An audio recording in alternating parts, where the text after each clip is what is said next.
आज का हमारा टॉपिक है structural peculiarities and phylogenetic relationship of prototheria and Metatheria.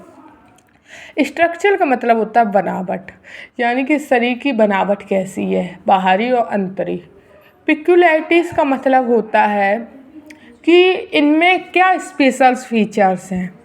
Phylogenetic relationship यानी कि इनके पूर्वज एक थे या नहीं थे, यानी कि इन दोनों में क्या आपस में रिलेशन है जो हम लोग इन्हें मैमल्स में पढ़ते हैं। तो इन दोनों के ही बारे में हम इस पूरे टॉपिक में पढ़ेंगे। इंट्रोडक्शन।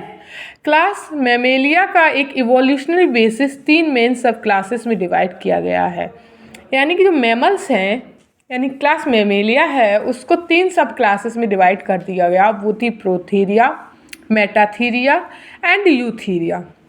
अब प्रोटोथेरिया क्या है? प्रोटोथेरिया वह जानवर हैं यानी कि जो प्रिमिटिव एग लेइंग मैमल्स, यानी कि जो वह पुराने जानवर हैं जो क्या देते हैं, अंडे देते हैं। मेटाथेरिया वह जानवर हैं जिनको हम लोग मार्सुपियन कहते हैं, यानी कि जिनमें इमेच्योर्स बेबी डेवलप्ड होते हैं और वो इनमेच्योर्स बेबीज़ को हम लोग बेबी पाउच में रखते हैं, यानी कि मदर अपने पाउच में रखती है। यूथेरिया वह जानवर है जिसमें प्लेसेंटा प्रेजेंट होता है मैमल्स में। तो प्रोथेरिया सबसे प्रिमिटिव मैमल्स माने जाते हैं, यानी कि सबसे पुराने थे, जबकि मेटाथेरिया इवोल्यूशनरी स्टेज में प्रोथेरिया और यूथेरिया के बीच में इंटरमीडिएट ग्रुप माने जाते हैं। और जो मेटाथेरिया है वो प्रोथेरिया और यूथेरिया के बीच का ग्रुप माना जाता है। तो हम लोग अब बात करते हैं एग्जाम्पल प्रोथेरिया की। तो प्रोथेरिया के एग्जाम्पल्स हैं ओरिनोथोरैंचस और दूसरा है उसका नाम टैक्यूग्लोसस, यानी कि ये दोनों जानवर अलग अलग हैं जो किस में आते हैं, प्रोथेरिया में। अब बात करते हैं मेटाथेरिया। तो इसमें आते हैं एग्जाम्पल पे मैक्रोपस, डिफेलिस, यानी कि ये कुछ एग्जाम्पल हैं जो प्रोथेरिया और मेटाथेरिया में पाए जाते हैं। और भी बताएंगे हम आपको, चलो आगे स्टार्ट करते हैं। स्ट्रक्चरल पिक्यूलैरिटीज ऑफ प्रोटोथेरिया, यानी कि प्रोटोथेरियंस को मोनोस्ट्रूम भी कहा जाता है क्योंकि इनमें डाइजेस्टिव एंड यूरिनरी और रिप्रोडक्टिव ट्रैक्ट एक कॉमन ओपनिंग क्लोएका में ओपन होते हैं, यानी कि इनको हम प्रोटोथेरियंस को मोनोस्ट्रीम भी कहते हैं। और मोनोस्ट्रीम क्यों कहा जाता है? क्योंकि इनकी जो डाइजेस्टिव ट्रैक्ट है, यानी कि जो खाना पाचन करने वाली आंत है, और जो रिप्रोडक्टिव ट्रैक्ट है यानी कि जो गैमीट्स प्रोड्यूस करती है, और जो यूरिनरी ब्लैडर है यानी कि जिससे यूरिन निकलती है, वो तीनों की कॉमन ओपनिंग है जिसको हम लोग क्लोएका कहते हैं। तो इनको प्रोटोथेरियंस या मोनोस्ट्रीम इसीलिए कहा जाता है क्योंकि इनमें एक ओपनिंग होती है जिसी से 3 काम होते हैं, एक रिप्रोडक्शन और यूरिन निकलना और डाइजेस्टिव वेस्ट निकलना। इसीलिए इनको प्रोटोथेरियंस या मोनोस्ट्रीम कहा जाता है। ये एग लेइंग नेचर होते हैं, यानी कि अंडे देते हैं। इनमें प्रेजेंस होता है cloaca, mammary gland without nipples, यानी कि इनमें मेमरी ग्लैंड पाए जाते हैं, यानी कि ये जो हैं वो दूध तो देते हैं परंतु इनमें निपल्स नहीं होते, तो इनका दूध जो होता है वो स्किन के थ्रू निकलता है। स्केलेटन पिक्यूलैरिटीज, यानी कि इनके शरीर में भी काफ़ी सारे बदलाव हैं। ब्रेन स्ट्रक्चर, यानी कि दिमाग में भी इनके बदलाव है। बॉडी टेम्परेचर इनका अलग है, डेंटिनेशन इनका अलग है, रिप्रोडक्टिव सिस्टम अलग है। तो अब इन सबको हम लोग एक एक करके पढ़ेंगे। एग लेइंग नेचर, यानी कि ये सारे पॉइंट थे इनके स्ट्रक्चर के बारे में। अब हम एक एक करके स्टार्ट करते हैं। पहला egg laying nature. Prototherians viviparous mammals होते हैं। बेबी पैरस का मतलब होता है जो अंडे देते हैं। फीमेल्स एग ले करती है जैसे रेप्टाइल्स और बर्ड्स। जैसे कि इसमें क्या होता है, जैसे रेप्टाइल्स हैं यानी कि स्नेक्स, लिजार्ड, ये सारे हैं, और जो बर्ड हैं यानी चिड़ियाँ हैं वो अंडे देती हैं। उसी की तरह से प्रोटोथेरियंस भी अंडे देते हैं। एग्स में लार्ज योक होता है, यानी कि योक की मात्रा कैसी होती है, ज़्यादा होती है, और क्लीवेज मीरोब्लास्टिक टाइप का होता है। क्लीवेज मीरोब्लास्टिक टाइप का मतलब इसमें जो बड़ी बड़ी सेल्स हैं वहाँ से कटा हुआ होता है, यानी मीरोब्लास्टिक टाइप का होता है, बड़ी बड़ी सेल्स पाई जाती हैं। मैमल्स में एग लेइंग होना प्रिमिटिव रेप्टिलियंस करेक्टर माना जाता है, यानी कि जो मैमल्स अंडे देते थे वह क्या है, एक पुराना करेक्टर है जो किस में पहले प्रेजेंट था, रेप्टिलियंस में प्रेजेंट था। अब ये करेक्टर चेंज हो गया है समय के साथ, अब लोग बच्चे देने लगे हैं, तो इसीलिए इसे प्रिमिटिव करेक्टर्स माना गया। अब बात करते हैं प्रेजेंस ऑफ क्लॉय का। डाइजेस्टिव, सर्कुलेटरी और रिप्रोडक्टिव सिस्टम का कॉमन ओपनिंग क्लॉय का होता है। मैंने आपको बताया डाइजेशन के लिए, यूरिन के लिए और रिप्रोडक्शन के लिए इनमें कोई स्पेशल अलग अलग ओपनिंग नहीं होती जैसे हम लोगों में होती, इनमें एक ओपनिंग होती है जिनको क्लॉयका कहते हैं। यह फीचर रेप्टिलिया और बर्ड्स जैसा है। यह भी फीचर्स किससे मिल रहा है, रेप्टिलियन से मिल रहा है और बर्ड से मिल रहा है, पक्षियों से। अब तीसरा पॉइंट है मेमोरी ग्लैंड्स विदाउट निप्पल, यानी कि मेमोरी ग्लैंड प्रेजेंट होते हैं लेकिन निप्पल एब्सेंट होता है। यानी कि ये जानवर जो है वो दूध तो देते हैं परंतु निप्पल एब्सेंट होता है। तो वो दूध कैसे आता है, मिल्क स्किन सरफेस से सिक्रीट होता है, यानी कि जो उनके बाहरी त्वचा है उससे क्या हो रहा है, मिल्क निकल रहा है। और यंग एनिमल स्किन या मिल्क से लिक करते हैं। अब ये क्या है, जो स्किन से अगर दूध आ रहा है तो वो दूध स्किन से क्या करते हैं, चाटते हैं, लिक करते हैं। अब चौथा इनका स्केलेटन की बात करते हैं। स्केलेटन, प्रोटोथीरियन का स्केलेटन प्रिमिटिव करेक्टर जैसा दिखता है, यानी जैसे पुराने लोगों में स्ट्रक्चर प्रेजेंट था वैसा ही इनका स्ट्रक्चर दिखता है। इंटरकलाइविक बोन प्रेजेंट है, कोरेडियल बोन प्रेजेंट है, रेप्टिलियन फीचर है। ये कोरेडियल बोन का होना ये रेप्टिलियन फीचर्स है। शोल्डर गर्डल कॉम्प्लेक्स और प्रिमिटिव होता है। शोल्डर है वो भी इनका गर्डल होता है, कॉम्प्लेक्स होता है और प्रिमिटिव होता है, यानी पुराने टाइप का होता है। अब पांचवा पॉइंट बात करते हैं ब्रेन स्ट्रक्चर की। जो ब्रेन है ये सेरिबम रिलेटिव स्मॉल होता है, यानी कि छोटा साइज का होता है। कॉर्पस कैलूसम एब्सेंट है, यानी कि इसमें कॉर्पस नहीं पाया जाता है, याद रखना। अब बात करते हैं छठे पॉइंट की, यानी कि बॉडी टेम्परेचर की। बॉडी टेम्परेचर कंपैरेटिवली लो होता है और वेरिएबल होता है। ये इनका बॉडी टेम्परेचर कम होता है मेटाथीरिया यूथीरिया के कंपैरिजन में, और वेरिएबल होता है, यानी कि समय के साथ चेंज हो जाता है। डेंटिनेशन, एडल्ट में जनरली टीथ एब्सेंट होते हैं, यानी कि दांत नहीं पाए जाते। यंग स्टेज में टेम्परेली टीथ मिल सकते हैं, परंतु जब वो बच्चे हैं यानी कि ग्रोथ या चाइल्ड होंगे तब उनमें दांत देखने को मिलते हैं, परंतु एडल्ट में दांत नहीं। अब बात करते हैं reproductive system. Testis abdominal cavity में रहते हैं, यानी टेस्टिस सेम है जैसे हम लोगों के एब्डोमिनल कैविटीज में ह्यूमंस में रहते हैं वैसे ही इनमें है। फीमेल में यूथरस सिंपल स्ट्रक्चर होता है, यूथरस भी सिंपल होता है जैसे हम लोगों में, सेम डेवलपमेंट है। अब सेकंड पॉइंट की बात करते हैं, स्ट्रक्चरल पिक्यूरिटीज ऑफ मेटाथीरिया। अब मेटाथीरिया के स्ट्रक्चर की बात करते हैं। अभी तक किसकी बात की थी हमने, प्रोथीरिया की।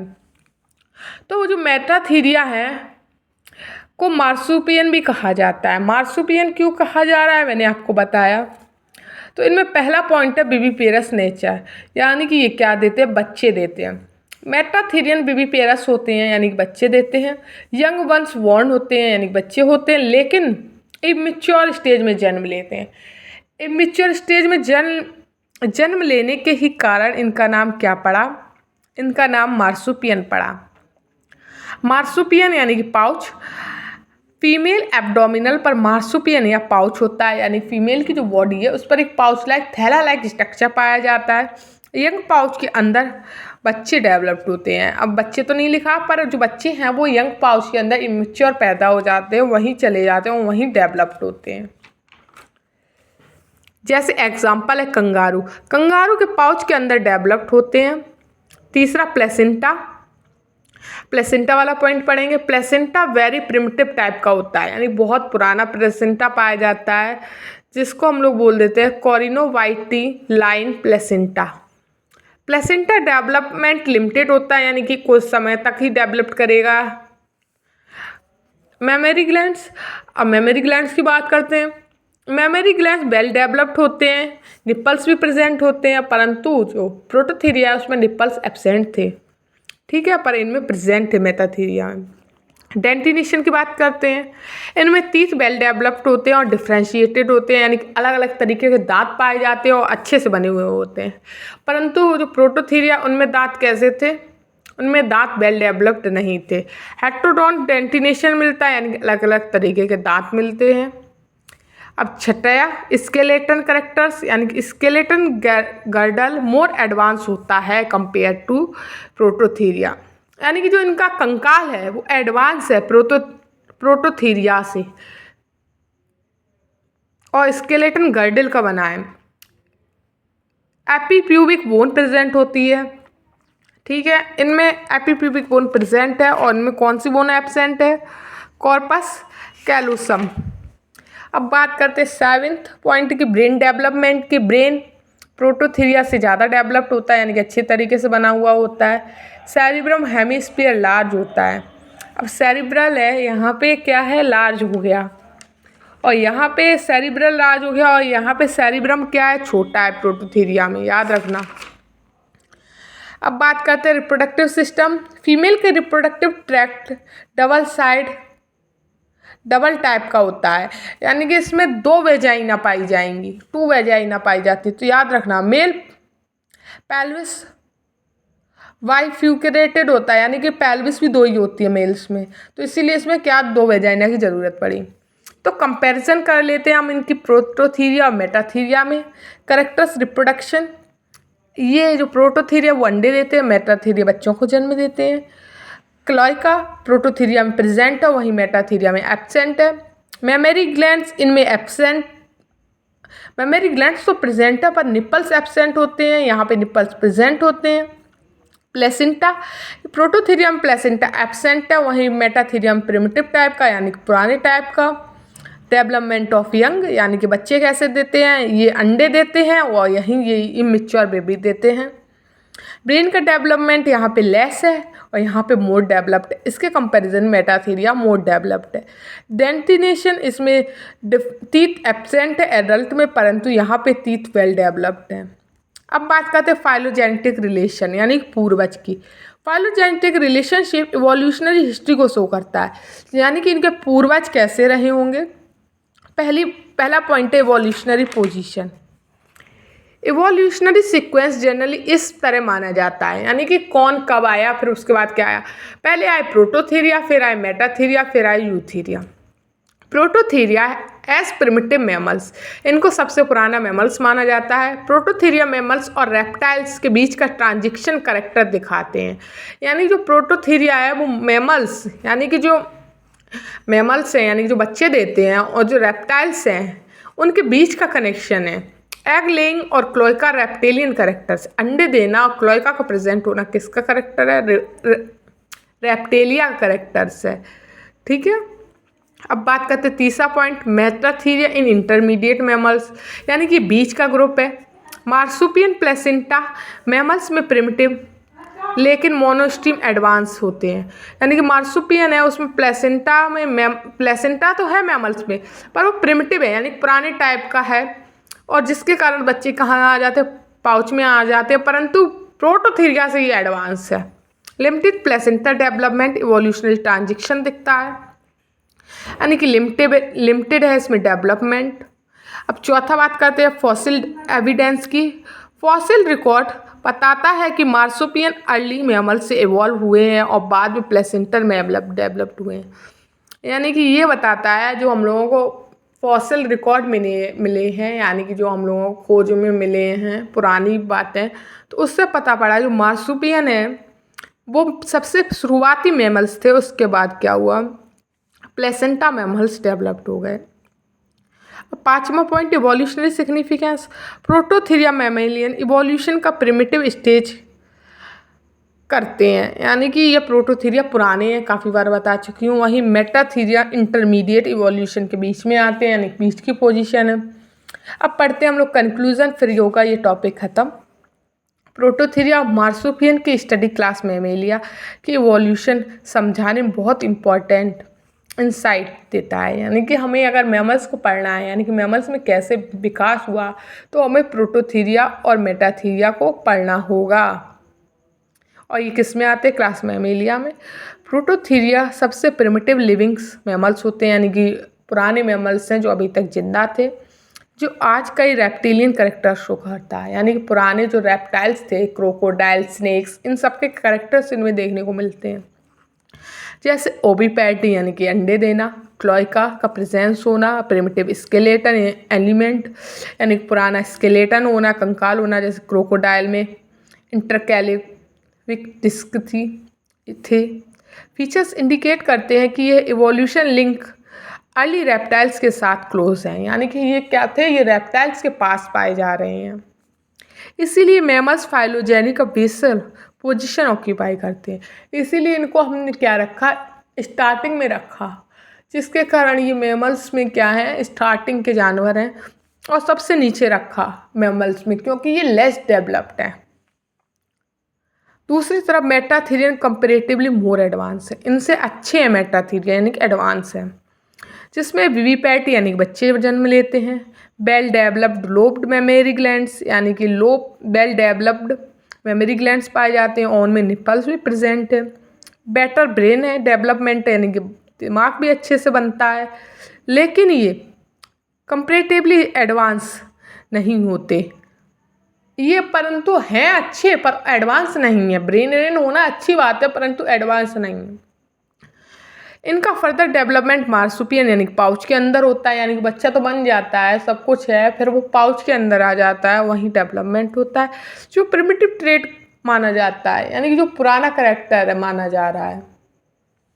इवोल्यूशनरी पॉइंट ऑफ व्यू से मेटाथीरिया एक इंटरमीडिएट स्टेज को रिप्रेजेंट करता है, जो प्रोटोथीरिया और यूथीरिया के बीच में का लिंक है। यानी कि हम लोग कहते हैं जो मेटाथीरिया है वो प्रोथीरिया और यूथीरिया के बीच के लिंक माना जा रहा है।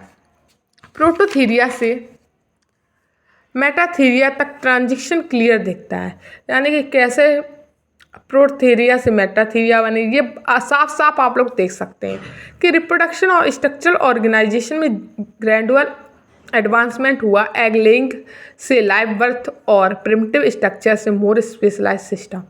यानी कि इन्होंने क्या किया? अपने अंदर कुछ बदलाव किए, जैसे अंडे देने से लेके बच्चे जन्म देना, पुराने स्ट्रक्चर से स्पेशलाइज सिस्टम डेवलप करना। इसीलिए इन्हें दोनों ग्रुप्स के कंपैरेटिव स्टडी मैमल्स इवोल्यूशन का क्लियर सीक्वेंस इस्टेब्लिश करता है, यानी कि मैमल्स कैसे डेवलप्ड हुए एक एक बात अच्छे से दिखाता है और बताता है कि कैसे प्रिमिटिव रेप्टाइल्स कैरेक्टर धीरे धीरे मॉडिफाई होकर प्लेसेंटल मैमल्स में एडवांस फीचर में कन्वर्ट हुए, यानी कि जो पुराने कैरेक्टर्स है वो धीमे धीमे कैसे नए कैरेक्टर बने और नए मैमल्स आए। अगर वीडियो अच्छी लगी तो लाइक, शेयर और सब्सक्राइब।